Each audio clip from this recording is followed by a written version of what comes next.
Welcome back to Katha Yogam, dear viewers. In our last episode, we saw the birth of Shantanu and the heartbreaking moment when Ganga mysteriously drowned 7 of their sons. Shantanu finally broke his silence, just in time to save their 8th child. Today, we dive deeper into this sorrowful tale. What drove Ganga to take such a drastic step? Let's unravel the events that led Sage Vasishta to curse the 8 Vasus and how that curse set everything into motion. Please take a moment to subscribe to our channel and support us.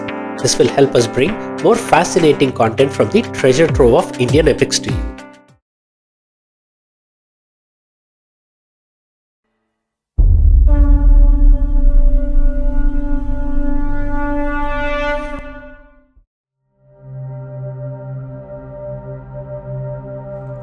As Vaishampayana continued the epic, he revealed the reason behind Ganga's actions. After Shantanu, heartbroken and confused, confronted her about their drowned children, Ganga finally told him the truth. When Ganga was descending to earth from the heavens, she encountered the 8 Vasus, the celestial beings who lived in the realm of the gods. But these radiant beings were burdened by grief, and they told her their story. One fateful day, the Vasus and their wives were journeying across the earth, marveling at its beauty. As they passed over the peaceful ashram of Sage Vasishta, one of the Vasus named Prabhasa caught sight of the sacred cow Nandini. This was no ordinary cow. Her milk had the power to grant eternal youth and health. Knowing of Nandini's miraculous gifts, Prabhasa's wife wished to offer the cow to her human friend Chitavati, so she might live a long and healthy life. Though Prabhasa knew that Nandini belonged to Sage Vasishta, he couldn't refuse his wife's request. So, with the help of the other Vasus, he stole the cow from the ashram while Vasishta was away. When Vasishta returned and discovered Nandini was forcefully taken away, his fury knew no bounds. Using his divine vision, he discovered the truth and in his anger cursed the Vasus to be reborn as mortals on the earth, stripping them of their place in the heavens. The Vasus, devastated by the curse, begged Vasishta for mercy. Realizing that only Prabhasa had led the theft while the others had nearly followed, Vasishta softened the curse. He decreed that the 7 Vasus would be born on earth, but their lives would be brief, allowing them to quickly return to the heavens. However, Prabhasa's punishment would be harsher. He would endure a long life filled with duty and suffering. To make him feel the pain Vasishta felt when Nandini, like a child to him, was taken away, Prabhasa would be denied the joy of fatherhood. He would remain childless when born on earth. With heavy hearts, the Vasus thanked the sage for his mercy and left the ashram. As they ascended back to the heavens, they crossed paths with Ganga, who was descending to the earth. In desperation, they approached her with a plea. They asked Ganga to be their mother on earth and to free them from their curse by drowning them at birth, allowing them to escape their fate as mortals.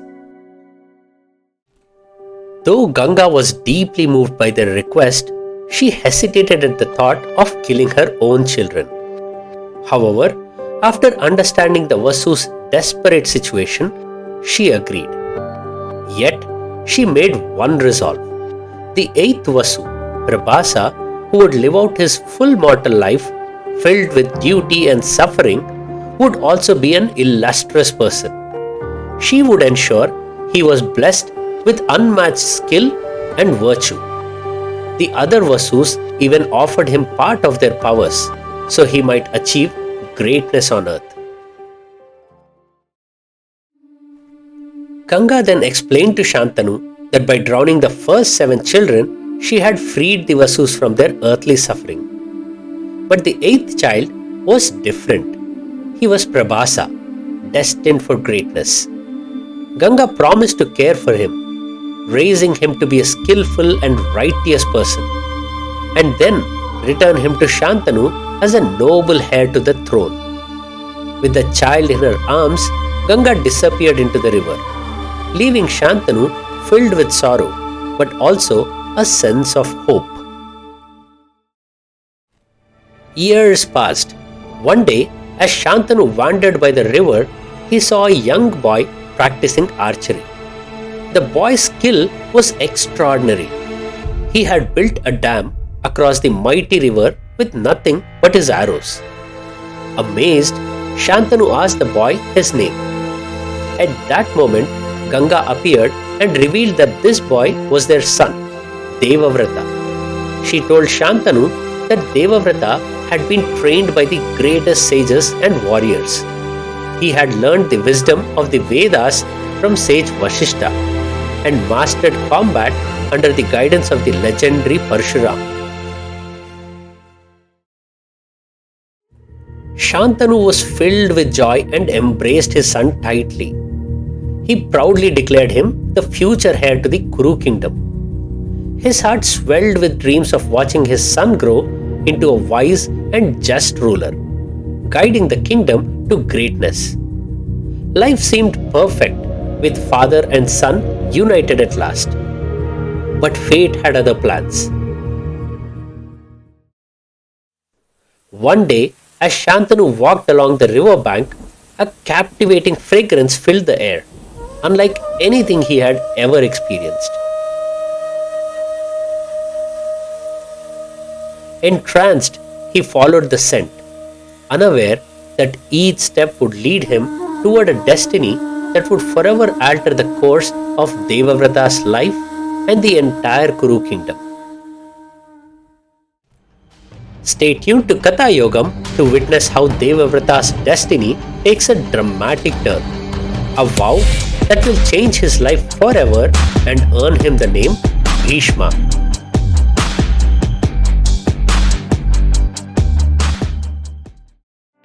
If you appreciate our work, please like and share this video with your friends and family. Subscribe to the channel and click the bell icon to get notified when we upload a new episode.